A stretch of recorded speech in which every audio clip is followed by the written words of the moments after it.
He thought he knew the true meaning of wealth, until he answered a call that would change everything. A desperate child's voice on the other end of the line. "Daddy, Mommy passed out. We have no food." In that moment, the ground disappeared beneath his feet. He never imagined that his forgotten past would come back to haunt him like this. The Chicago skyline glittered against the night sky, a testament to human ambition and power. On the 52nd floor of the tallest building downtown, William Ashford stood at the floor-to-ceiling window of his corner office, a glass of 30-year-old scotch in his hand. The amber liquid caught the light as he swirled it absently, his eyes fixed on the city below, a city he owned more than a small piece of. "The Henderson contract is secure," he said into his phone. "Make sure the transition team is ready by Monday. I want this acquisition to be seamless." He ended the call without waiting for a response. At 42, William had mastered the art of ending conversations before they became tedious. Time was money, and William Ashford had built his fortune by never wasting either. The rain started pattering against the glass, distorting the city lights into watery smears of color. William's reflection stared back at him. Tailored suit, perfectly groomed salt and pepper hair, steel gray eyes that rarely betrayed emotion. The perfect corporate warrior his assistant had left hours ago, leaving behind a stack of contracts on his desk that required his signature before morning. William took another sip of scotch and turned back to his desk. The office was silent except for the gentle hum of the climate control system and the occasional rumble of thunder. As he reviewed the final clause of the Henderson contract, the memory surfaced unbidden. His father's voice, cold and unrelenting. "Emotions are luxury, William, and luxury is weakness." William had been 10 years old when Victor Ashford first said those words to him.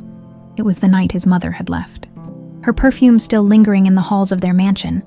William had cried, and his father had responded with that lesson, the first of many that would shape him into the man he was today. The sharp ring of his corporate phone cut through the memory. William glanced at the clock. 11:47 p.m. His eyes narrowed. Calls this late were either emergencies or mistakes. Either way, they required his attention. The caller ID showed an unfamiliar number with a Detroit area code, probably a misdial, but William's business interests spanned the country. He pressed the answer button. William Ashford speaking. For a moment, there was only silence, followed by the soft sound of breathing. "Hello? This is William Ashford.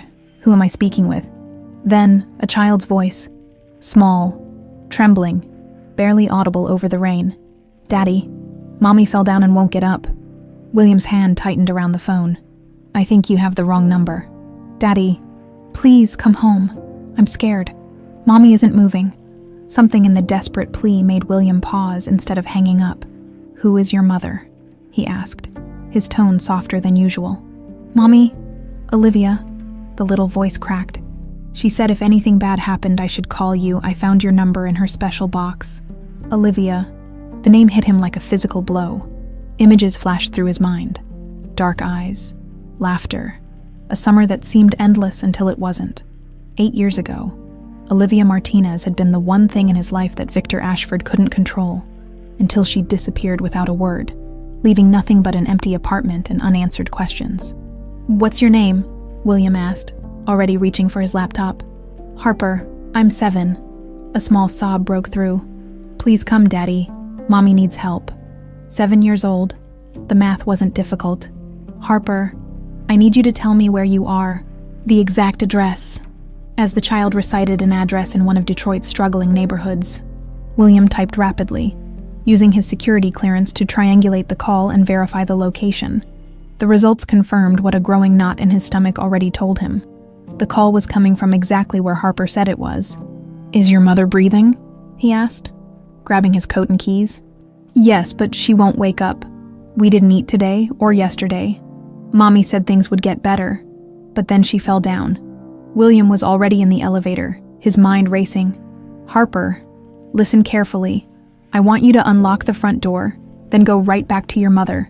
Don't open the door for anyone except me. I'm coming now. You promise?" The simple question pierced something long dormant in William's chest.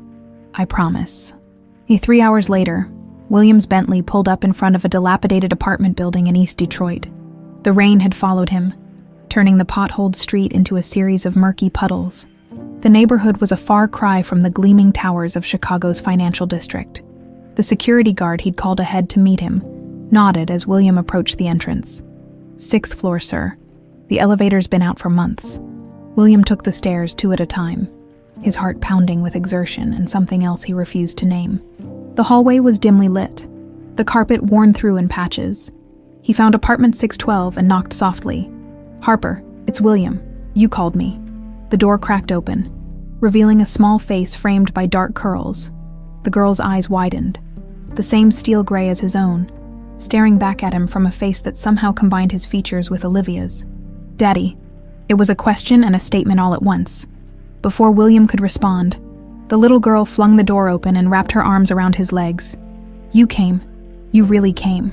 The apartment was small and clean, but desperately sparse. A single lamp cast long shadows across the worn furniture. On the floor near the kitchenette lay Olivia, a blanket hastily placed over her slender form. William knelt beside her, gently turning her face toward him. 8 years had changed her. Her face was thinner, with fine lines around her eyes. But she was unmistakably the woman who had once made him believe in things beyond profit margins and market shares. Her pulse was steady but weak. The refrigerator, when William checked it, contained nothing but a half-empty bottle of ketchup and some water. "When did she last eat?" he asked Harper, who hadn't let go of his hand since he'd arrived. "Tuesday, I think. She always gives me her food." William pulled out his phone and made a call. "I need an ambulance at this address immediately." He gave the dispatcher the information, then hung up and turned back to the little girl who claimed to be his daughter, the little girl whose eyes left little doubt of the truth. "They're coming to help your mom," he said, his voice gentler than it had been in years. "Everything's going to be okay now." As sirens wailed in the distance, William Ashford, the man known for his calculating coldness, found himself holding the hand of a 7-year-old girl who had turned his carefully controlled world upside down with a single phone call. The rain continued to fall outside, washing away the boundaries between the life he'd built and the one he never knew existed. The antiseptic smell of Detroit Memorial Hospital assaulted William's senses as he paced the hallway outside Olivia's room. The harsh fluorescent lighting emphasized the wrinkles in his once immaculate suit. Now rumpled from the long night, Harper had finally fallen asleep on a nearby chair, her small body curled up like a comma, one hand still clutching the teddy bear a nurse had given her. William's phone vibrated for the 7th time in an hour. Regina Velmont, his fiancée of 18 months and chief marketing officer at Ashford Enterprises. He silenced it again. Whatever corporate crisis she was calling about would have to wait. "Mr. Ashford?" A doctor in a white coat approached, clipboard in hand. "I'm Dr. Chen. I've been treating Miss Martinez." "How is she?" William asked, his voice low to avoid waking Harper. "Stable, but weak. Severe malnutrition, exhaustion, and anemia. Has she been under unusual stress recently?" William's jaw tightened. "I wouldn't know. We haven't been in contact for some time." Dr. Chen glanced at Harper, then back to William. "I see. Well, she's awake now and asking for her daughter. She seems surprised that you're here." "I imagine she would be," William muttered. Walking into Olivia's room felt like stepping into the past. Despite the hospital gown and the IV in her arm, she was still unmistakably the woman who had made him question everything he thought he wanted all those years ago. Her dark hair spread across the white pillow, her olive skin pale but still beautiful. Her eyes, those deep brown eyes that had once looked at him with love, now regarded him with wariness and confusion. "William," her voice was hoarse, barely above a whisper. "How did you—" "Harper called me." He moved closer to the bed, but maintained a careful distance. "On my business line. She said she found the number in your special box." Olivia closed her eyes briefly. "I never thought she'd need to use it. I never thought—" She looked around frantically. "Where is she? Where's Harper?" "Asleep in the hallway. She's fine, hungry, scared, but physically unharmed." Relief washed over Olivia's face, followed quickly by shame. "They're going to take her away from me, aren't they? Child services will say I can't take care of her." "No one's taking her anywhere," William said, with the same tone he used to close billion-dollar deals. "I've already spoken with the hospital administration, as far as they're concerned. You had a medical emergency and your daughter's father is now involved." The unspoken question hung in the air between them. "She's yours, William." Olivia met his gaze directly. "I know you must have done the math already." William's hands gripped the rail of the hospital bed. 8 years ago, you disappeared without a word. No note, no call, nothing. I hired investigators. I thought something had happened to you. And all this time, I did what I had to do," Olivia interrupted, a spark of her old fire returning. "Your father made it very clear what would happen if I stayed." William went still. "What are you talking about?" Olivia's laugh was bitter. "Victor came to see me the day I found out I was pregnant. He knew before you did. He had people watching us, William. Did you really think he wouldn't know about the woman distracting his precious heir?" The memory of his father's unexpected interest in his relationship with Olivia clicked into place. The questions, the subtle comments, the sudden international assignments that had kept him away more and more often. "What did he say to you?" William demanded. "That I had a choice. Take $2 million and disappear, or stay and watch as he systematically destroyed my family, my career prospects, and eventually any chance of us being together." Olivia's voice trembled. "I didn't take his money, but I knew what he was capable of. I'd seen how he controlled you. So you ran. I protected our daughter." Her eyes flashed. "I knew if I told you about the pregnancy, you'd try to stand up to him. And you would have lost everything. I couldn't let that happen." "That wasn't your decision to make," William said, his voice cold. "Wasn't it? Look at you, William. Custom suit, luxury car, running your father's empire. Would you have given all that up for a pregnant art student from the wrong side of town?" The question hit him like a physical blow, because he couldn't answer it with certainty. The William of 8 years ago had been ambitious, hungry for his father's approval, still believing that power and success were the only things that mattered. Before he could respond, the door opened and Harper patted in, rubbing her eyes.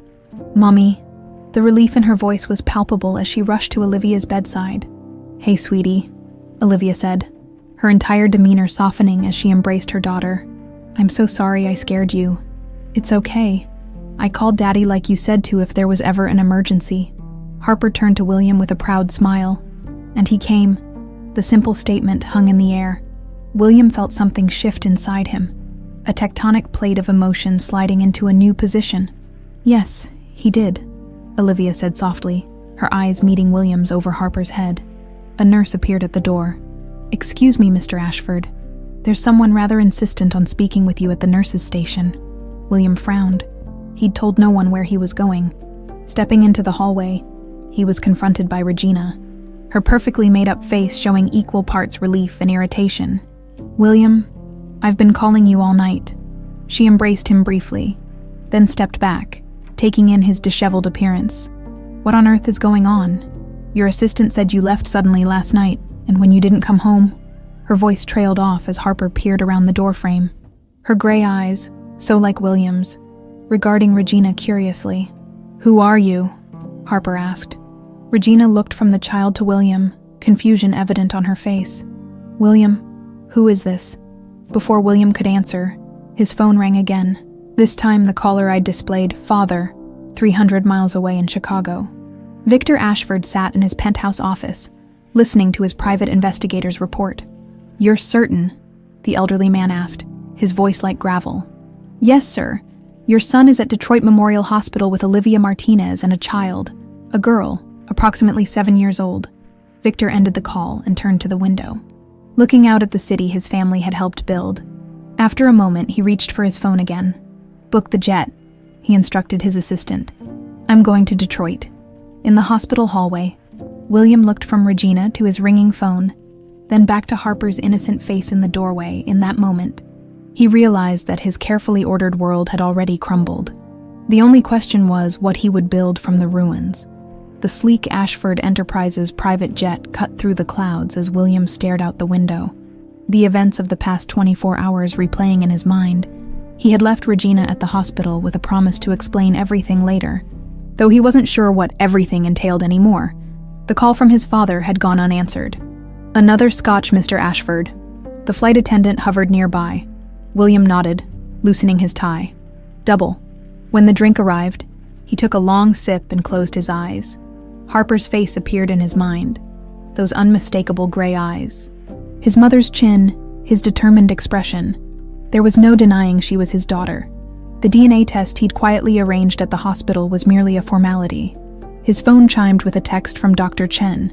Miss Martinez being discharged tomorrow. Child services notified, but concerns alleviated for now. What are your instructions? Instructions? As if this were a business transaction. Something he could delegate or dismiss with a signature. William's fingers hovered over the screen, then typed, "Have my office arrange a car service. I'll call with details." The question was, details for what? He couldn't simply return to Chicago and pretend Harper didn't exist. Yet bringing her and Olivia into his life meant confronting his father, risking everything he'd built, and explaining to Regina why he'd never mentioned a child he hadn't known existed. As the Chicago skyline came into view, William made a decision. He needed time. Time to think, to plan, to understand what having a daughter meant. The ruthless businessman in him suggested damage control. The newly awakened father wanted something else entirely. "You've barely said a word since you got back." Regina studied William across his penthouse dining table. The city glittered beneath them. A perfect backdrop for a perfect couple. William Ashford, corporate titan, and Regina Velmont, marketing genius and society darling. Their relationship had always been as much about synergy as passion, a fact that had never bothered William until now. It's been a long day. He pushed his barely touched steak away. It's been 2 days. William, Regina set down her wineglass. You disappear in the middle of the night. Don't answer my calls. And when I finally track you down at a hospital in Detroit, there's a child calling you Daddy. I think I deserve more than silence. William met her gaze. Her name is Harper. She's 7 years old. Her mother is Olivia Martinez, someone I knew before I met you. And you had no idea this child existed until now. Skepticism dripped from Regina's voice.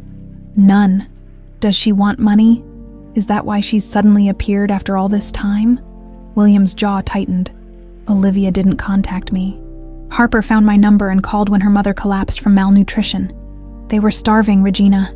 Something in his tone made Regina pause. Her perfectly manicured hand reached across the table to touch his. I'm sorry. That must have been difficult to see. She hesitated. What will you do now? I don't know yet. It was the most honest answer he could give.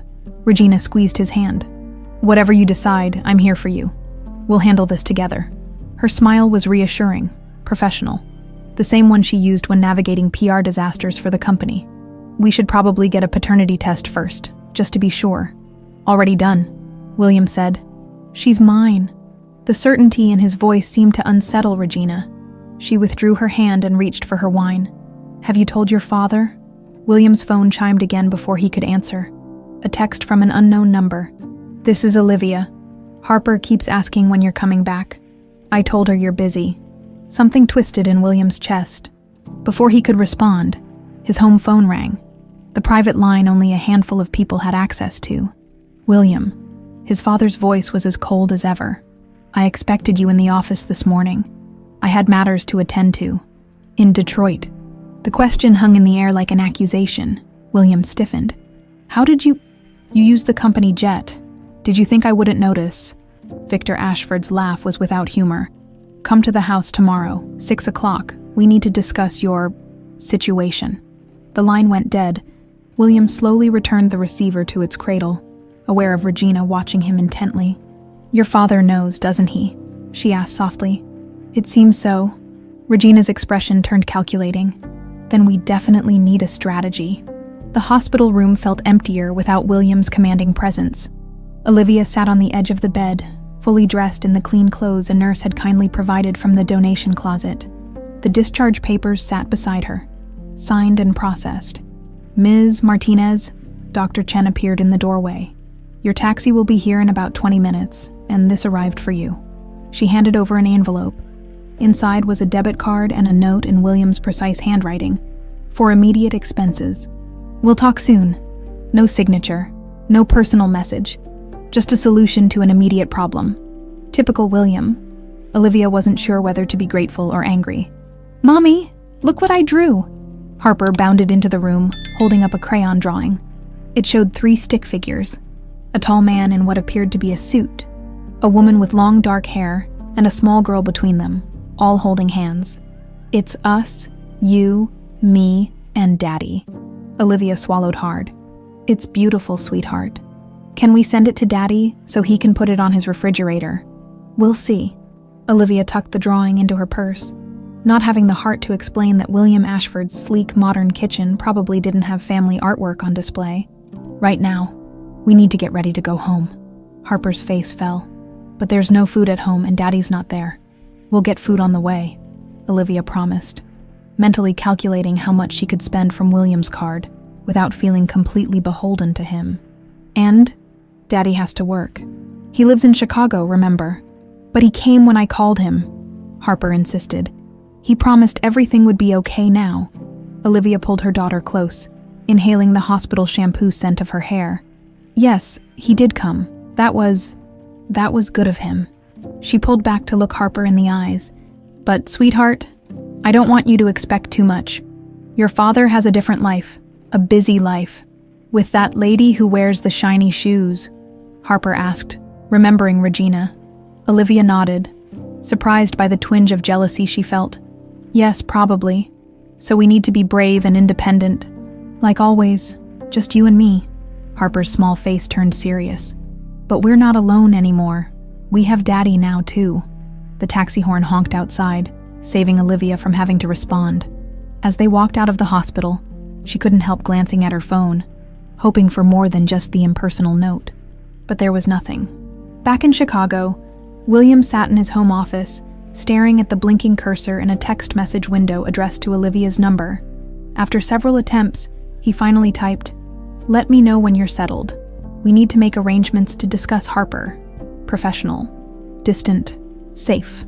He pressed send, then opened his laptop and began searching for information on child custody laws, parental rights, and, after a moment's hesitation, Detroit's real estate market. Two worlds were colliding, and William Ashford had never been one to enter a battle unprepared. Victor Ashford's mansion stood on Lakeshore Drive like a fortress, all stone and glass overlooking Lake Michigan. William had grown up within these walls, though home had never been the right word for it. As he pulled his Bentley into the circular driveway, he steeled himself for the confrontation ahead. The housekeeper who answered the door, not Mrs.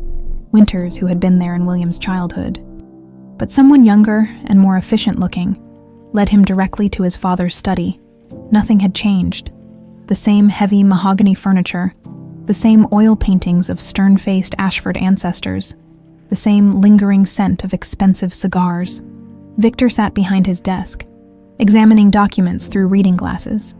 At 72, he remained formidable, his silver hair still thick, his posture military straight, his eyes as sharp and calculating as ever. 7 minutes late, Victor noted without looking up. "Traffic," William replied, though they both knew it was a lie. The deliberate tardiness was a small rebellion, one of the few William still allowed himself.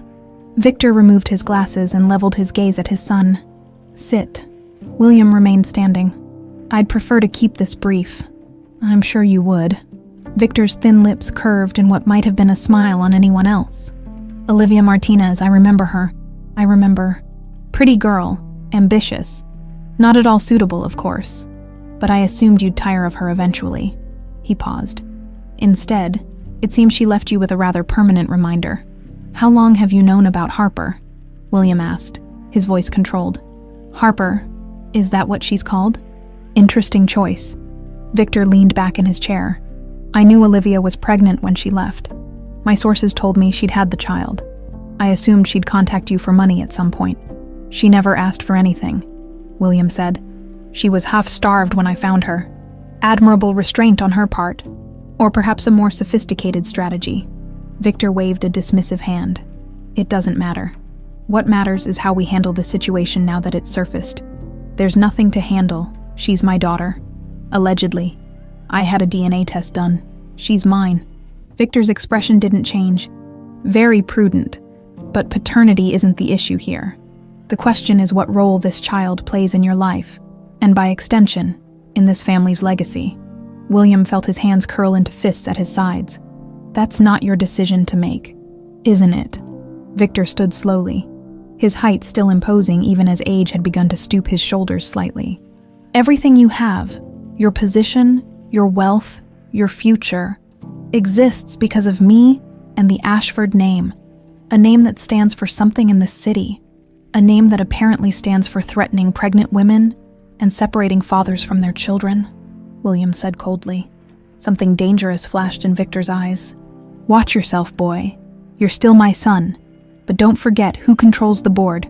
One word from me and your precious executive position becomes a meaningless title with no power. The threat hung in the air between them. William had heard variations of it throughout his life.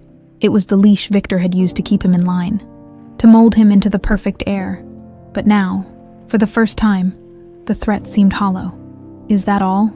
William asked quietly. Victor studied him for a long moment. For now, but remember, family complications can be managed discreetly. A suitable financial arrangement, perhaps boarding school for the girl when she's older.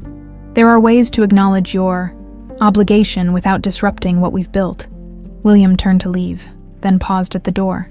Her name is Harper, he said without looking back. And she's not an obligation or a complication. She's my daughter. The playground at Belle Isle Park was alive with the sounds of children laughing and playing. William felt decidedly out of place in his tailored slacks and cashmere sweater, surrounded by parents in jeans and t-shirts, but the smile on Harper's face as she climbed the jungle gym made his discomfort irrelevant. She's fearless, Olivia said, sitting beside him on the bench. Always has been. William watched as Harper reached the top of the structure and waved triumphantly in their direction. He raised his hand automatically in response, feeling a surge of unexpected pride. She gets that from you, Olivia added softly. 2 days after returning to Chicago, William had texted Olivia again, asking to visit that weekend.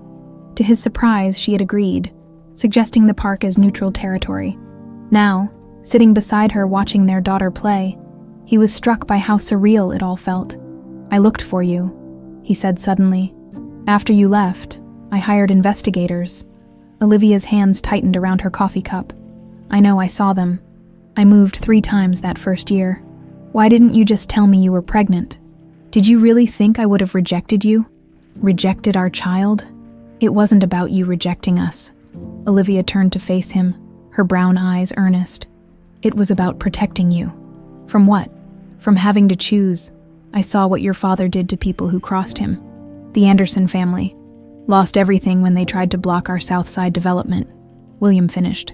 The Andersons had been old Chicago money that had stood in the way of an Ashford Enterprises project. Within a year, they were bankrupt, their reputation in tatters after a series of scandals that always seemed to center around leaked information. Exactly. Olivia looked back toward Harper. I wasn't going to let that happen to you. And I wasn't going to subject my baby to being a pawn in Victor Ashford's games. William wanted to argue, to insist he would have protected them, but the words died in his throat. 8 years ago, he had still been firmly under his father's thumb, believing Victor's ruthlessness was just the price of success. Daddy, watch me, Harper called, preparing to go down the twisting slide. I'm watching, William called back, the term daddy still strange on his ears, but somehow feeling right. As Harper whooshed down the slide, laughing, William was transported back to another park, another lifetime ago. Olivia's hair blowing in the breeze as she sketched the Chicago skyline from their spot in Grant Park. The summer sun warming their skin as they shared a bottle of wine that cost more than Olivia made in a week at her gallery job. What would you do if you weren't an Ashford? She'd asked, leaning back against his chest. I don't know, he'd admitted. I've never thought about it. Never. Not even as a kid. You never wanted to be an astronaut or a rock star. My father had my life planned before I could walk. Olivia had twisted to look up at him. But what do you want, William? No one had ever asked him that before. William. Olivia's voice brought him back to the present. Are you okay? He nodded, watching as Harper ran toward them, her face flushed with excitement. Daddy, can we get ice cream? Mom says it's okay if you say it's okay.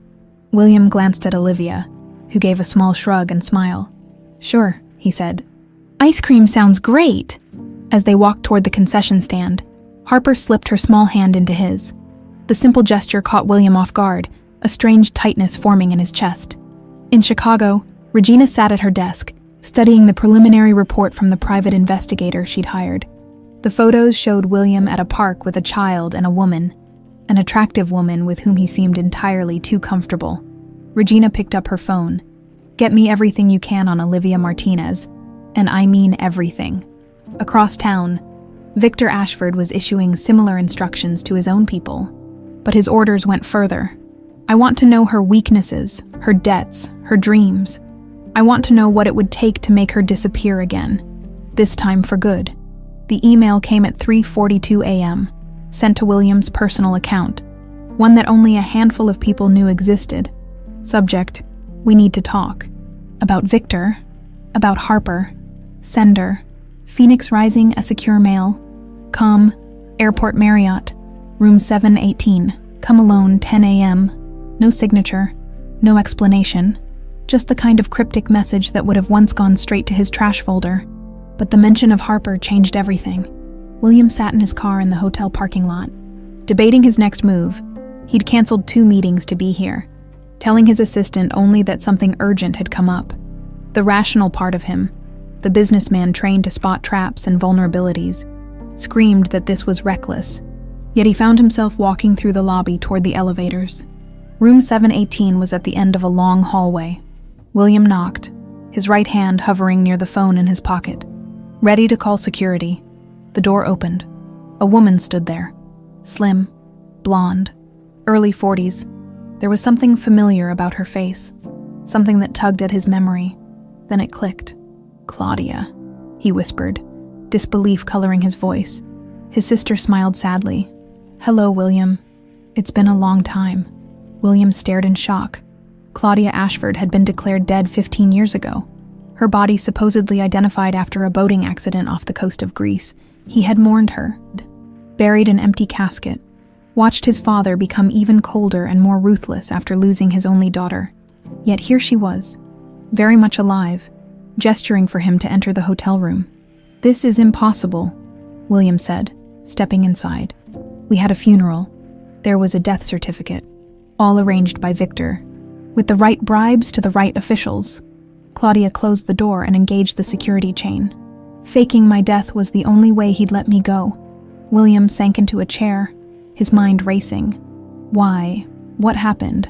And why now, after all these years? Claudia sat across from him, her posture eerily reminiscent of their father's.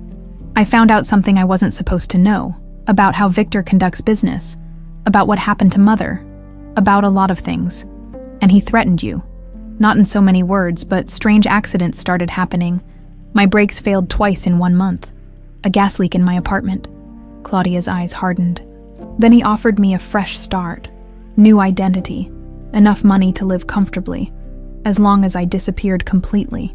"You could have told me," William said, an old hurt surfacing. "Could I?" Claudia's gaze was piercing. "You were his golden boy, his heir. Would you have believed me over him?" The question hung in the air, unanswered because they both knew the truth.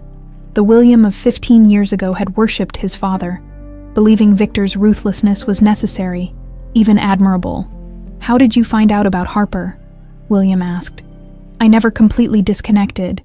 I have sources who keep me informed about Ashford family matters." Claudia reached for a folder on the desk.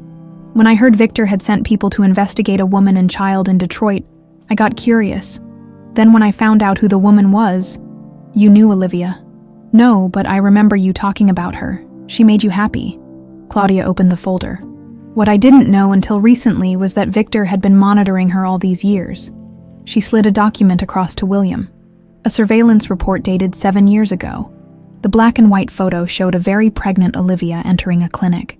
"He knew," William said, the realization hitting him like a physical blow.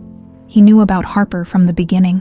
Not just knew, he's been having Olivia watched periodically, making sure she stayed away. There are records of interventions. What kind of interventions? The kind that ensured Olivia couldn't establish a stable life. Claudia's voice was flat. Apartments she was mysteriously asked to leave. Job opportunities that vanished. Scholarships that were rescinded. William felt sick. Why would he do this? Because Victor Ashford does not share what he considers his property. And you, William, are his most valuable asset. Claudia's expression softened slightly. I came back because I couldn't let him do to Harper what he did to us. What he's already done to Olivia. William leafed through the documents. A cold fury building in him. Years of surveillance reports. Photographs of Olivia and Harper going about their lives, unaware they were being watched. Financial records showing how Victor had systematically interfered whenever Olivia seemed to be gaining stability. He'll never stop, Claudia said quietly. Not unless you stop him. William looked up, his expression hardening. How? Olivia stared at the eviction notice in disbelief. This has to be a mistake. I paid the rent on time this month. I have the receipt. The building manager shrugged, uncomfortable but firm. The new owners are renovating the whole building. Everyone has to be out by the end of the month. New owners. When did this happen? Papers were signed yesterday. Some investment group. He had the grace to look apologetic. Look, I'm just the messenger. They're offering 2 weeks free to help with moving costs. After he left, Olivia sank onto the worn couch, fighting back tears, just when things had started to look up. She'd found part-time work at a local gallery. Harper was doing better in school now that she was eating regularly, and William's financial help had given them breathing room for the first time in years. Her phone buzzed with a text from William. Coming to Detroit this weekend. Need to talk, important. Olivia sighed. Their park meeting had been surprisingly pleasant. But she wasn't naive enough to think they could simply become one big happy family. William had his life in Chicago, with his glamorous fiancé and his father's empire. These visits to Harper were likely the beginning of a custody arrangement, not a reconciliation. Her phone rang again. An unknown number. Ms. Martinez, this is Catherine Wells from Lakeside Academy. I'm calling about the teaching position you interviewed for. Olivia straightened, hope blooming. The private art school position would be perfect. Better pay, regular hours, health insurance. Yes, I remember. Have you made a decision? We have. The woman paused. I'm sorry to inform you that we've decided to go with another candidate. Someone with more institutional experience. Another rejection. Olivia thanked the woman mechanically and ended the call, the familiar weight of defeat settling on her shoulders. Just as she set the phone down, it buzzed with an email notification. The subject line made her freeze. We need to discuss William and Harper. I can help you. The sender was simply C.A. Regina studied the photos spread across her desk, a tightness in her chest that she didn't want to acknowledge. William at the park with Olivia and the girl. William pushing the child on a swing, his smile more genuine than any Regina had seen in months. The private investigator she'd hired sat across from her, explaining his findings. Miss Martinez has been living in Detroit for the past 8 years. She works part-time at an art gallery and has been taking online courses in art education. No criminal record, no suspicious associates. What about family, friends, anyone we could approach? The PI shifted uncomfortably. She's pretty isolated. Parents deceased, no siblings, a few work acquaintances, but no one close. Regina tapped her manicured nails on the desk. Financial situation. Precarious until recently. Always behind on rent. Maxed out credit cards. Seems like things improved after Mr. Ashford came into the picture. And the girl. Is she really Williams? All evidence suggests so. The timeline fits, and the physical resemblance is striking. Regina dismissed the investigator and turned to the window. Watching Chicago's skyline shimmer in the afternoon sun, the rational part of her knew that William having a child changed nothing about their relationship or their future together. The child could be managed, incorporated into their lives in a limited, controlled way. But something about Olivia Martinez unsettled her. Perhaps it was the way William had looked at her in those surveillance photos, like he was seeing a ghost from a past he'd never quite let go. Regina picked up her phone. Victor, it's Regina. We need to talk about William's situation. Across town, William sat in his office, staring at his personal bank account. The balance, which should have contained several $1,000,000, showed less than $10,000. A call to his private banker had confirmed the worst. Victor had frozen his personal accounts, leaving him access only to his corporate salary and benefits. The message was clear. Cross me, and I'll take everything. William's phone buzzed with a text from Claudia. Did he cut you off yet? Don't worry. We prepared for this. Check your email. His laptop pinged with a new message containing offshore account details and a substantial balance. Below it was a simple message: "Welcome to the Resistance. C." The gallery space was small but elegant. Tucked away in a revitalized corner of downtown Detroit, William stood before an abstract canvas, pretending to study the bold strokes while actually watching Olivia through the reflection in the glass. She moved confidently among the patrons, discussing the artwork with a passion that reminded him of the girl he'd known 8 years ago. He'd arrived in Detroit earlier than planned, wanting to see her in her element before their scheduled meeting. The gallery showing was listed on the website where she worked, and he'd slipped in unnoticed among the evening crowd. "That piece is called Fractured Horizon," a voice said beside him. William turned to find Olivia standing there, her expression a mixture of surprise and wariness. "What are you doing here? We weren't supposed to meet until tomorrow. I wanted to see where you work," he said simply. Olivia glanced around, clearly concerned about being overheard. "My shift ends in 20 minutes. We can talk then." William nodded and moved to another piece, this one a haunting portrait of a child with familiar gray eyes. He stopped, staring at the unmistakable image of Harper.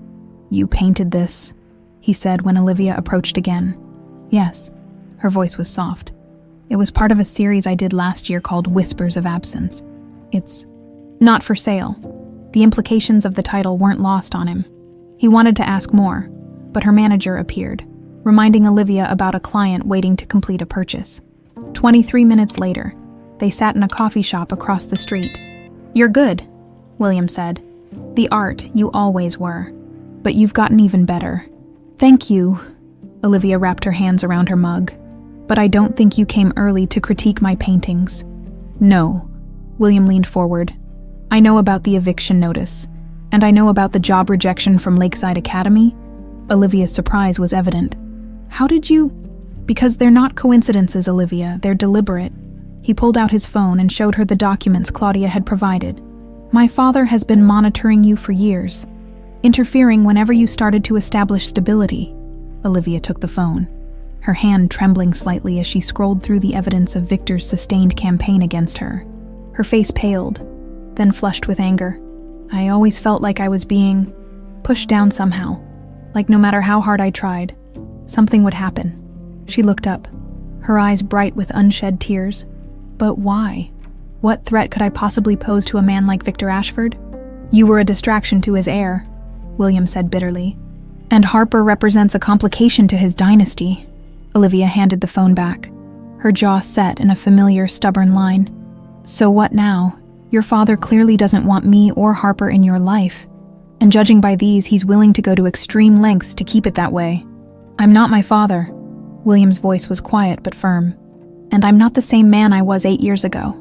"Aren't you?" Olivia's gaze was challenging. "You still work for him? Still live in his world? Still play by his rules?" "Not anymore." William pulled an envelope from his jacket and slid it across the table. "This is for you and Harper." Olivia opened it cautiously, her eyes widening at the contents. A deed to a condominium in a safe, well-established Detroit neighborhood, along with transfer papers putting it in her name. "I can't accept this," she said immediately. "It's not a gift, Olivia. It's a right. Harper deserves security, and you deserve compensation for what my father put you through." Olivia stared at the papers, conflict evident on her face. "And what does this mean for us? For you and Harper?" "That's what I wanted to talk about tomorrow. There's a lot you don't know yet." William hesitated. "My sister Claudia is alive. Your sister, the one who died in that accident years ago, she faked her death to escape my father. She's been in hiding for 15 years, but she's resurfaced because of Harper." William leaned closer. "She wants to meet you. She thinks together we might be able to stop Victor once and for all." Olivia's phone buzzed with a text message. She glanced at it and frowned. "Speaking of Harper, that's her babysitter. Harper's school just called. There's some kind of special presentation for parents this evening that wasn't on the calendar." William checked his watch. "What time?" "In about an hour. I'm sorry. I need to go." "I'll come with you," William said, standing. Olivia looked surprised, then nodded. "Okay, that would be nice." Regina placed the photographs on Victor Ashford's desk, one by one. William visited Detroit again last weekend, and again yesterday. He's seeing them regularly now. Victor studied the images with his usual impassive expression. William and Olivia talking in a coffee shop. William pushing Harper on a swing, the three of them walking together, looking for all the world like a family. And there's more, Regina continued. He's been moving money, large sums, through channels that are difficult to trace. This got Victor's attention. How much? At least $7 million so far, and he's purchased property in Detroit, a condominium under Olivia Martinez's name. Victor's fingers drummed on the desk, the only sign of his irritation. You've done well, Regina. I want what's best for William, she said carefully. For all of us. Of course. Victor's smile didn't reach his eyes. And what do you suggest we do about this situation? Regina pulled out one final document. The Westridge School in Switzerland. Exclusive, discreet, perfect for children of high-profile families. Harper would receive an excellent education, and William could visit her during holidays and breaks. Boarding school. Victor raised an eyebrow. How traditional. It's a reasonable compromise. William acknowledges his daughter without disrupting our lives here. Victor studied Regina with new appreciation. You're more ruthless than I gave you credit for. I'm practical, Regina corrected. And I know what's at stake. Victor nodded slowly. Let me handle William. You focus on the Martinez woman, find her pressure points. Regina hesitated. William's very protective of them. Every man has a breaking point, Victor said dismissively. Even my son. In the elementary school auditorium was crowded with parents and children. William felt distinctly out of place in his tailored suit among the casually dressed families, but Harper's excitement at seeing him there outweighed his discomfort. Daddy, you came. She had launched herself at him in the parking lot, nearly knocking him over with the force of her enthusiasm. Now they sat together, Harper between them, as a teacher explained that there had been a last-minute decision to hold a talent showcase for parents. That's weird, Olivia whispered. They usually plan these things months in advance. William was about to respond when his phone vibrated with a message from Claudia. Get out now. It's a trap. Before he could react, the principal approached the microphone. Before we begin our showcase, we have a special recognition to present. We recently learned that we have a celebrity parent among us tonight, Mr. William Ashford, CEO of Ashford Enterprises. A spotlight swung to illuminate William as murmurs spread through the crowd. Several parents pulled out phones, taking pictures. Would you mind saying a few words, Mr. Ashford? Perhaps about your connection to our school? William froze, suddenly understanding. This wasn't a school event. It was a setup, designed to publicly expose his relationship with Harper, to force his hand. He looked down at Harper, who was beaming with pride, then at Olivia, whose face showed dawning comprehension and alarm. In that moment, faced with his daughter's trusting eyes, William Ashford made a choice that would change everything. He stood up, took Harper's small hand in his, and walked toward the stage. The video spread across social media like wildfire. William Ashford, the notoriously private CEO of Ashford Enterprises, standing on a modest elementary school stage holding the hand of a small girl with his unmistakable gray eyes. Thank you for the introduction. His voice was steady in the footage. I'm Harper's father, and I'm very proud to be here tonight supporting her and her mother, Olivia Martinez. 3 days later, William sat in a sleek downtown Detroit apartment he'd purchased under a shell company's name, watching Claudia pace as she read the latest headlines on her tablet. Ashford heir's secret family revealed, she quoted, business titans double life. At least they're being somewhat respectful of Harper. For now, William said grimly. He scrolled through emails on his laptop, hundreds of messages from board members, business partners, and journalists, all demanding explanations. Olivia entered from the kitchen, carrying coffee. Harper's teacher called. Some of the kids have been asking questions. Apparently one boy told Harper that she's rich now. I'm sorry, William said. I never wanted her exposed like this. You didn't do this. Victor did. Olivia set his coffee down with more force than necessary. And I'm tired of apologizing for existing. For Harper existing. We need to move quickly now, Claudia said. Victor will be doing damage control, preparing a narrative that minimizes his role and makes you look impulsive and irresponsible, William. Let him try. William opened a secure email program. The transfers are complete. I've moved enough assets to make sure you and Harper are secure regardless of what happens next. He looked at Olivia. The condo is fully paid for and in your name only. He can't touch it. What about you? Olivia asked quietly. What will he do to you? Before William could answer, his phone rang, Regina's ringtone. He had been avoiding her calls since the school event, but he couldn't put off the conversation any longer. I should take this, he said, stepping onto the balcony. Regina's voice was ice cold. So this is where you've been hiding. I'm not hiding, Regina. I'm making arrangements for my daughter. Your daughter. She practically spat the words. The child you never thought to mention until she conveniently appeared in your life. I didn't know she existed, William said evenly, as I've explained multiple times. And now that you've humiliated yourself and me in front of the entire business world, what's your plan, William? To play house with your little artist and her child while your company implodes? William's grip tightened on the phone. Harper is my child, and I'm not abandoning Ashford Enterprises. I'm still CEO. Regina's laugh was brittle. For now, your father has called an emergency board meeting for tomorrow morning. Care to guess what's on the agenda? William had expected this. He can try to remove me, but he needs 2/3 of the board. And you think they'll side with you? The man who's been living a secret double life, who's been moving company assets without authorization. I haven't touched company funds, William said sharply. Only my personal assets. That's not how Victor is presenting it. Regina's voice dropped. It's not too late, William. Come back to Chicago tonight. We'll issue a statement saying you've acknowledged paternity and will support the child financially, but that our engagement and your commitment to Ashford Enterprises remain your priorities. William watched through the glass as Olivia helped Harper arrange colored pencils for her homework. The simple domesticity of the scene struck him with unexpected force. And if I don't, then you lose everything, Regina said simply. The company, your position, our future together. Maybe, William said softly. I'm finally finding things worth more than all of that. The silence on the other end lasted so long, he thought she might have hung up. You don't mean that, Regina finally said. This is just some midlife crisis. Some guilt trip over a child you didn't know about. Goodbye, Regina. He ended the call and stood for a moment, watching the Detroit skyline. It wasn't Chicago. Not as tall, not as imposing, but there was a resilience to it that resonated with him now. When he stepped back inside, Claudia was showing Olivia something on her tablet. Both women looked up with identical expressions of concern. What is it? William asked. Claudia handed him the tablet.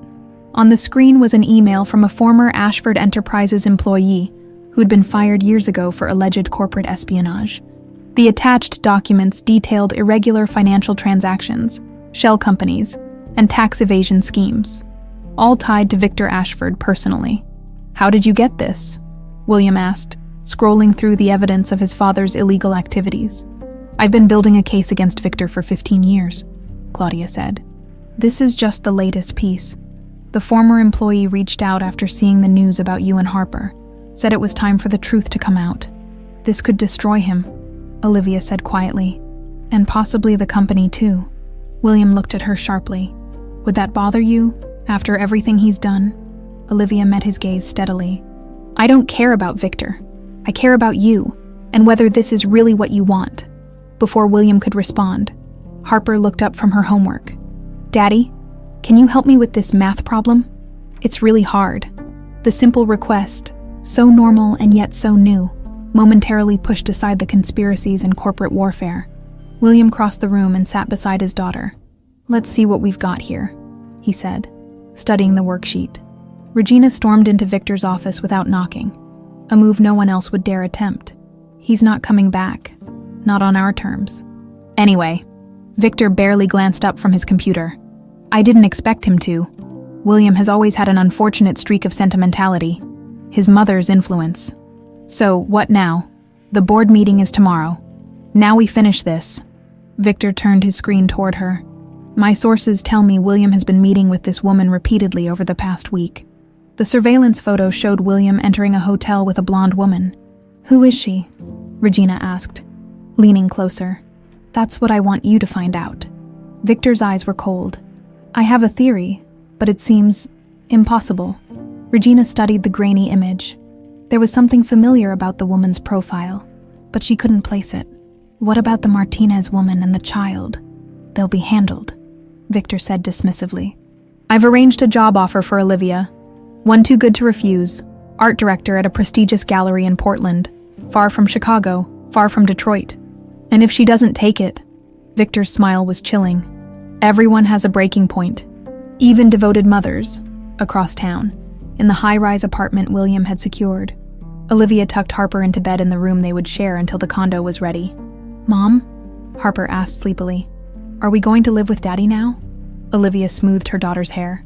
We're still figuring things out, sweetie. But your dad wants to be part of our lives. And that's a good thing. Billy at school said Daddy is super rich and famous. Harper mumbled, her eyes drifting closed. He said I'm like a princess now. Olivia sighed. Money isn't what makes someone special, Harper. Remember that. After Harper fell asleep, Olivia found William and Claudia in the living room, surrounded by documents and laptops. They looked up as she entered. She's asleep, Olivia said, sitting across from them. So, what's the plan for tomorrow's board meeting? William and Claudia exchanged glances. I'm going to Chicago tonight, William said. Alone. I need to face Victor directly. That's exactly what he wants, Olivia protested. Yes, Claudia agreed. But he doesn't know what we have. She gestured to the evidence they'd compiled. And he doesn't know I'm alive, that's our advantage. It's still dangerous, Olivia insisted. Victor's backed into a corner. That makes him more dangerous, not less. William reached across and took her hand. I'll be careful, but I need to do this. For Harper. For us. For myself. The touch of his hand on hers sent an unwelcome warmth through Olivia. She pulled away gently. Just promise me you'll come back. Harper's just found you. She can't lose you now. The unspoken question hung in the air. And what about me? What would it mean for me to lose you again? William held her gaze. I'll come back. That's a promise I intend to keep. Chicago welcomed William with a biting wind off Lake Michigan. The city's skyline sharp against the winter sky. His penthouse felt strangely foreign after just a week away. Too large, too sterile, too empty of the life that had begun to take root in Detroit. As William adjusted his cufflinks in front of the mirror, his phone chimed with a message from Claudia. Everything in place. Remember the plan? Don't let him provoke you. Easier said than done, he thought. Victor Ashford had spent a lifetime mastering the art of manipulation, especially where his son was concerned. A second text came through from Olivia. Harper wants to wish you good luck tonight. Attached was a photo of his daughter holding up a crayon drawing of what appeared to be William in a suit, standing tall against a cartoonish villain with spiky hair. Despite the tension knotting his shoulders, William smiled. The annual Ashford Foundation Gala had been a Chicago institution for decades, ostensibly a charity event raising money for educational initiatives. It was really a display of the family's power and influence. Every major business figure, politician, and socialite in the city vied for invitations. This year, the gala's significance had amplified tenfold. It would be William's first public appearance since the revelation about Harper, and the business world was buzzing with speculation about a potential leadership struggle within Ashford Enterprises. William arrived fashionably late, stepping from his car to face a barrage of camera flashes and shouted questions from reporters cordoned off behind velvet ropes. Mr. Ashford, will you be bringing your daughter to Chicago? Is it true your father is forcing you out of the company? Mr. Ashford, are you still engaged to Regina Velmont? William offered a practiced smile and a wave, but no comments as he made his way up the grand staircase of the Historical Society building where the gala was held. Inside, the opulence was almost overwhelming. Crystal chandeliers, ice sculptures, champagne flowing freely. Chicago's elite in their finest attire, William felt dozens of eyes track his entrance, conversations pausing as people nudged their companions and whispered behind manicured hands. William. Regina appeared at his side, stunning in a form-fitting red gown, diamonds glittering at her throat and ears. To casual observers, her smile was warm and welcoming. Only William noticed the brittleness around the edges.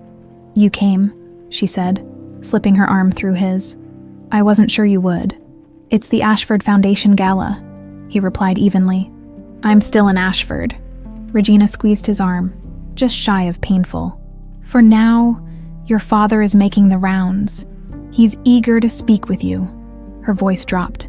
It's not too late to salvage this, William. Just follow his lead tonight, and we can work out the details later.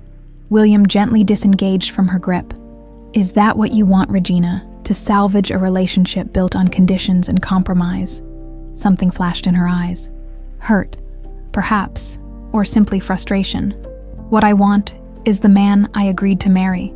The man who understood what really matters in this world. Perhaps I'm finally figuring that out, William said softly. Before she could respond, the crowd parted to reveal Victor Ashford making his way toward them, at 72. He still commanded attention, his silver hair and impeccable tuxedo giving him the air of a statesman, rather than a ruthless businessman. William, Victor acknowledged with a nod. I'm glad you decided to honor your obligations tonight. His emphasis on the last word was subtle but unmistakable. I've never shied away from my obligations, Father. I'm discovering I have more of them than I realized. Victor's smile didn't reach his eyes. Indeed. Shall we discuss those obligations privately? In the library, perhaps? William nodded, following his father through the crowd, aware of the curious gazes tracking their progress. The library was a wood-paneled sanctuary away from the noise of the gala, the walls lined with leather-bound books that Victor had likely never read. As soon as the door closed behind them, Victor's facade dropped. You've made quite a spectacle of yourself.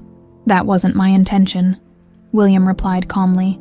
No, publicly claiming a bastard child at a school event, abandoning your responsibilities here to play house in Detroit, moving millions into offshore accounts.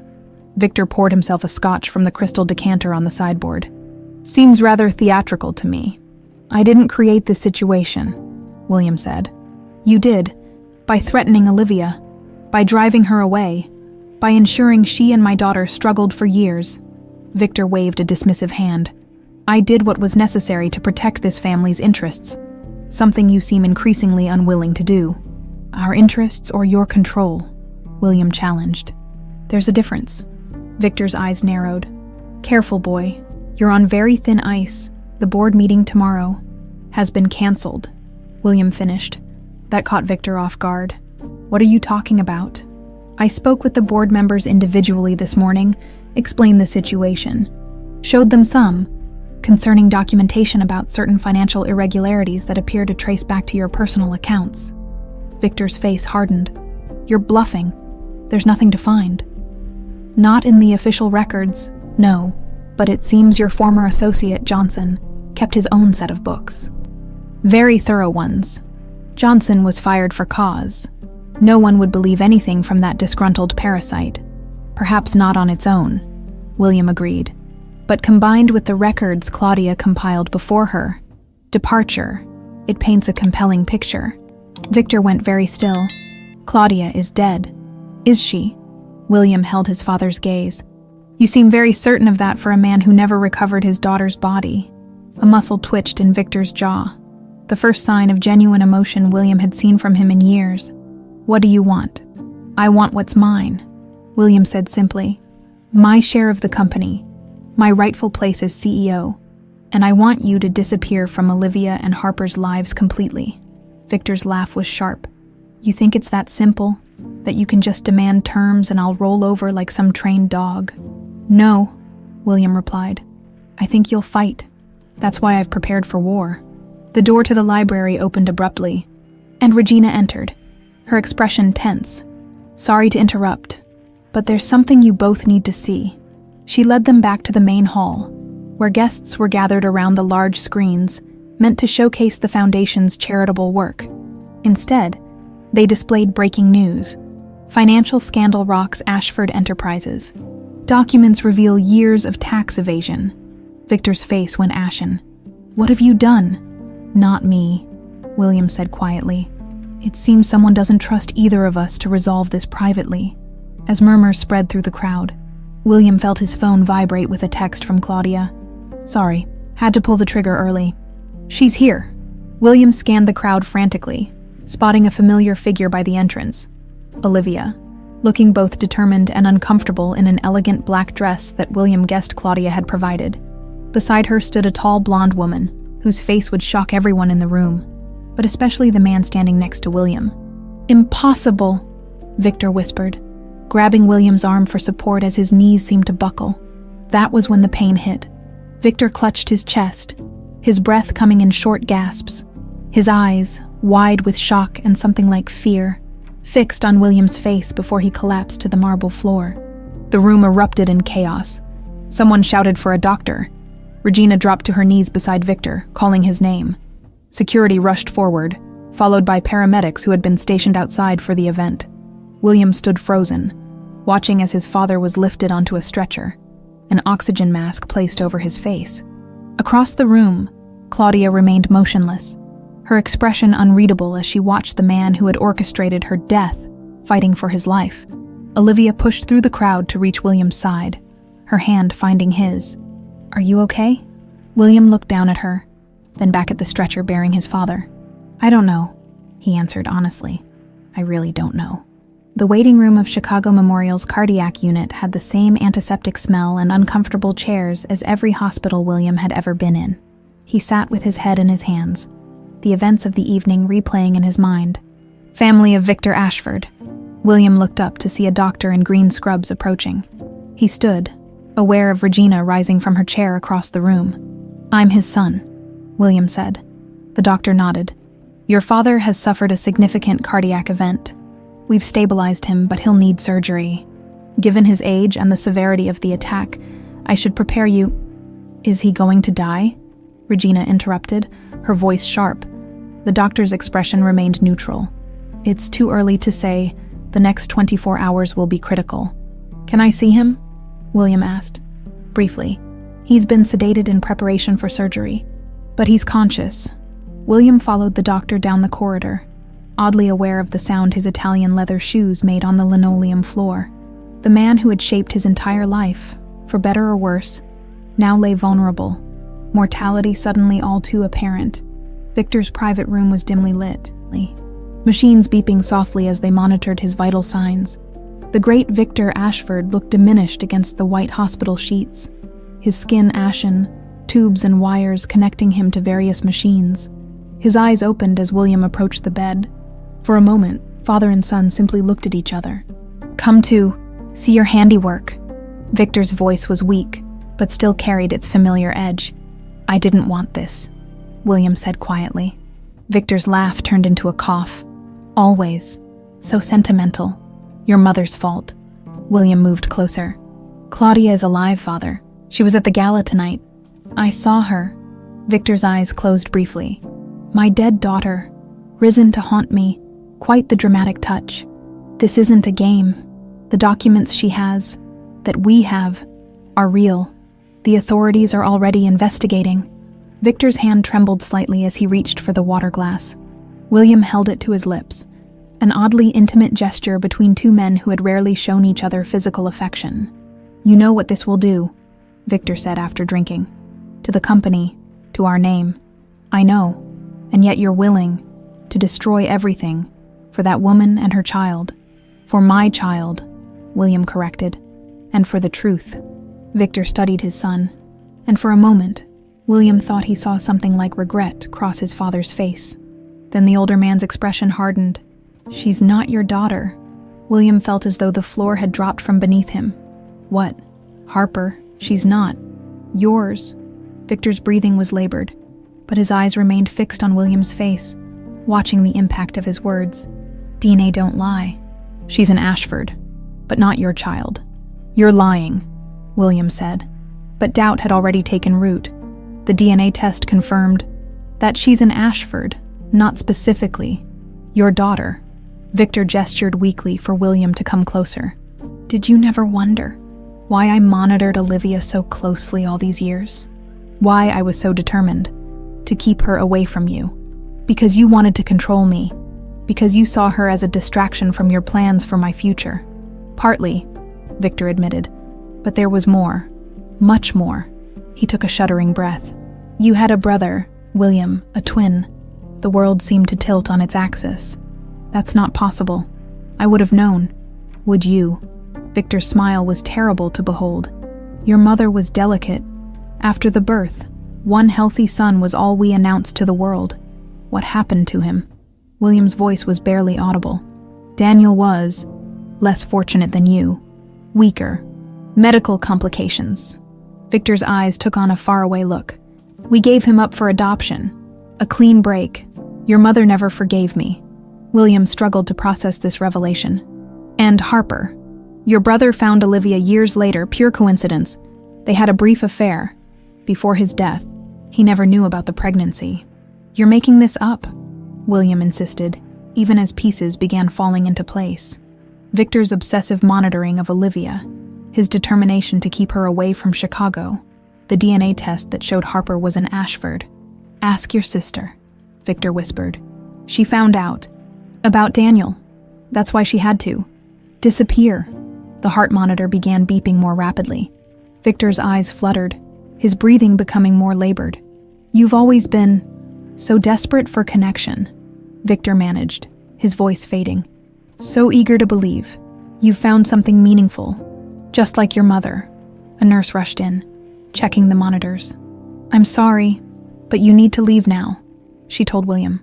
We need to prep him for surgery immediately. William stumbled from the room, his mind reeling. In the hallway, he nearly collided with Claudia, who had been waiting outside. Is it true? He demanded. About Daniel. About Harper. Claudia's face confirmed it before she spoke. I was going to tell you, after things settled down. How long have you known? I found the birth records years ago, twin boys. Not just one. I confronted father about it, and that's when the accidents started happening. Claudia reached for his arm, but William pulled away. And Harper, did you know about her too? Claudia hesitated. I had suspicions. The timeline seemed off, but I only confirmed it recently when I got access to the full DNA report that Victor had commissioned. Harper is Daniel's daughter, not yours. I'm sorry, William. Does Olivia know? No. As far as she knows, you're Harper's father. Daniel used a different name when they met.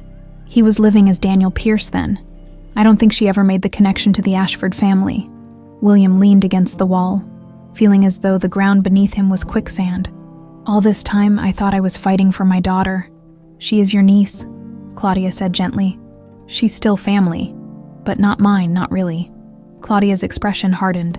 That's Victor talking. Biology isn't everything, William. You've been there for Harper when she needed you. You've stepped up in every way that matters. That makes you more of a father than most men with biological children. Before William could respond, Olivia approached from the waiting area, concern etched on her face. William, is everything okay? You look like you've seen a ghost. The sight of her, beautiful, strong, resilient Olivia, twisted something in his chest.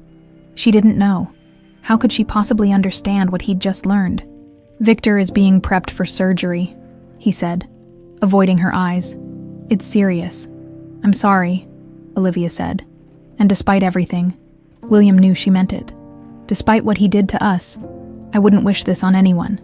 Us, the word echoed in William's mind. There was no us anymore. There never had been. Not really. Just a series of manipulations and coincidences that had brought them together again.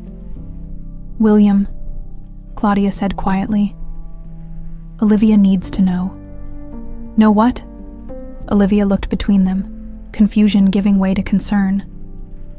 What's going on? William met his sister's gaze, silently pleading for more time. But Claudia shook her head slightly. Victor said something, didn't he? Olivia pressed. Something about Harper. Not here, William finally said. Let's find somewhere private to talk. They found a small consultation room at the end of the hall. William closed the door behind them, struggling to find the words that would shatter the fragile connection they had begun to rebuild. Olivia, he began, his voice strained. There's something you need to know about Harper's father. Olivia sat motionless in the consultation room, her face a mask of shock. As William finished explaining what Victor had revealed, Claudia stood by the window, her silhouette sharp against the city lights beyond. Daniel Pierce, Olivia whispered, the name falling from her lips like a forgotten memory. I met him at an art exhibition in New York. He was kind, quiet. Nothing like... She stopped, glancing at William. Nothing like me. William finished for her. I didn't know he was your brother, your twin. He never mentioned the Ashford name. Olivia's hands twisted in her lap. "We were only together for a few months before he died in that car accident. I found out I was pregnant at his funeral, and you believed Harper was his," William said, the pieces finally fitting together. "Of course I did." Olivia looked up, confusion clear in her eyes. "But when Harper called you, and you came, and you looked so much like him, I thought maybe I was wrong, that it had been you all along somehow. The DNA test confirmed she's an Ashford," Claudia explained gently, "but it couldn't distinguish between identical twins." Olivia turned to William, her eyes searching his face. "What does this mean for Harper, for us?" William had been asking himself the same question since Victor's revelation. What did it change, really? The connection he'd felt with Harper from the moment he saw her, the fierce protectiveness, the joy in her smile when she called him Daddy. Legally, nothing changes, Claudia interjected when William remained silent. As Daniel's identical twin, William has exactly the same genetic relationship to Harper as Daniel would have. But emotionally, Olivia pressed, still looking at William, before William could respond. His phone rang, Regina calling from the waiting room. "William," her voice was clipped, professional. "The doctors need you. Victor is going into surgery, and there are decisions to be made." The next few hours passed in a blur of medical consultations, paperwork, and tense conversations with the hospital's legal team.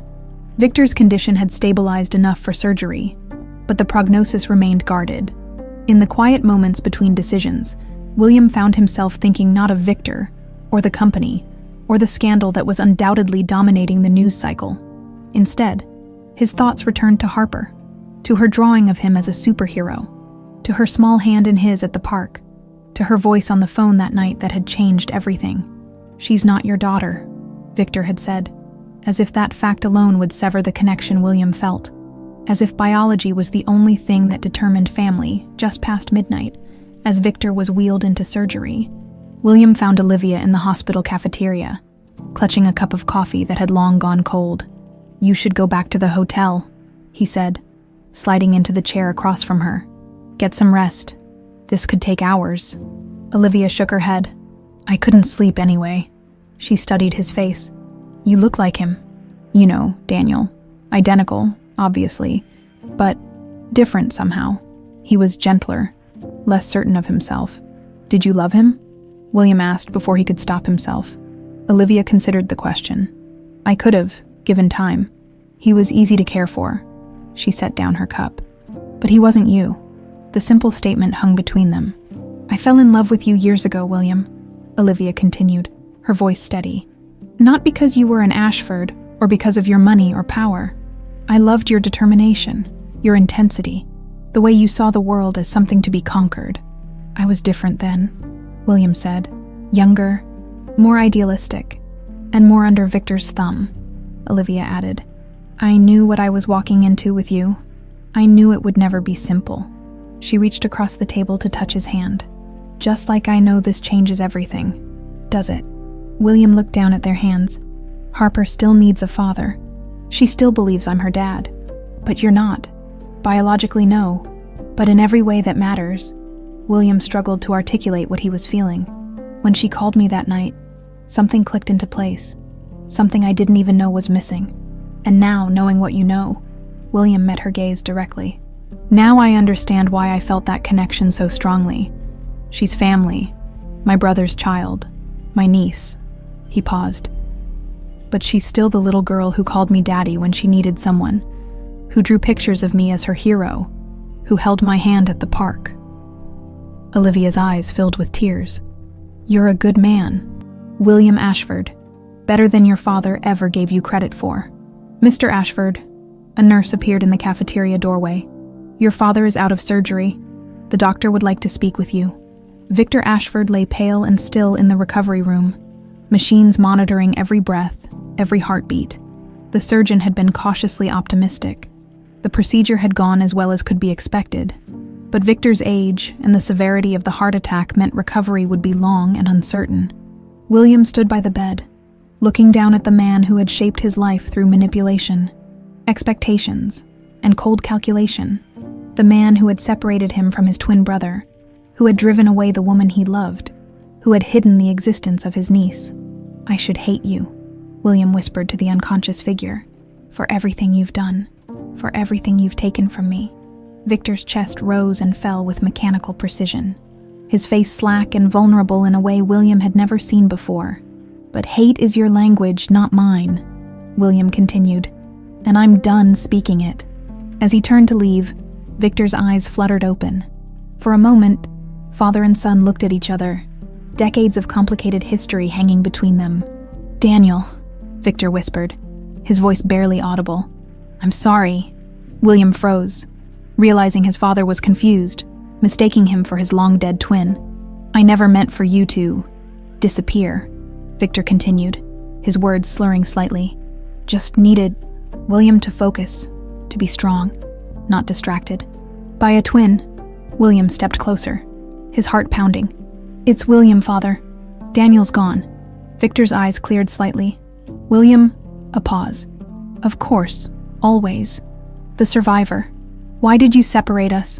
William asked, the question that had haunted him since hearing of his brother's existence. Why give him away? Couldn't risk. Divided inheritance. Divided loyalty. Victor's breathing became more labored. Ashford legacy. Needed one strong heir, not two weaker ones. And Harper. Why keep her existence from me all these years? A ghost of Victor's calculating smile crossed his pale lips. "Insurance, in case you ever truly defied me. She's a child, not a bargaining chip," William said, anger rising in his chest. "She's an Ashford," Victor whispered. "Like it or not, she's part of this legacy now." A nurse entered to check Victor's vitals, frowning at his agitated state. "I'm sorry, Mr. Ashford, but your father needs rest. You can come back tomorrow." William nodded, turning to leave. At the door, he paused. "You're wrong, you know," he said to Victor. "About Harper, about the Ashford legacy." He straightened his shoulders. "I'm going to redefine what it means to be an Ashford. Starting now." The sun was rising over Lake Michigan when William found Claudia and Olivia in the waiting room, both dozing in uncomfortable chairs. He gently woke them, his decision made. "Victor will recover," he said quietly. "Physically, at least." "And what about you?" Claudia asked. "What happens now?" William looked at Olivia, then back to his sister. "Now we tell the truth, all of it, about Daniel, about Victor's manipulation, about the financial irregularities. It will destroy the Ashford name," Claudia warned. "Maybe it's time for a rebuild," William said. "But first," he turned to Olivia, "I need to talk to Harper, to explain who I really am." Olivia's eyes softened. "Are you sure? She deserves the truth," William said. "And so do you." "And after?" Olivia asked, the question encompassing far more than just the immediate future.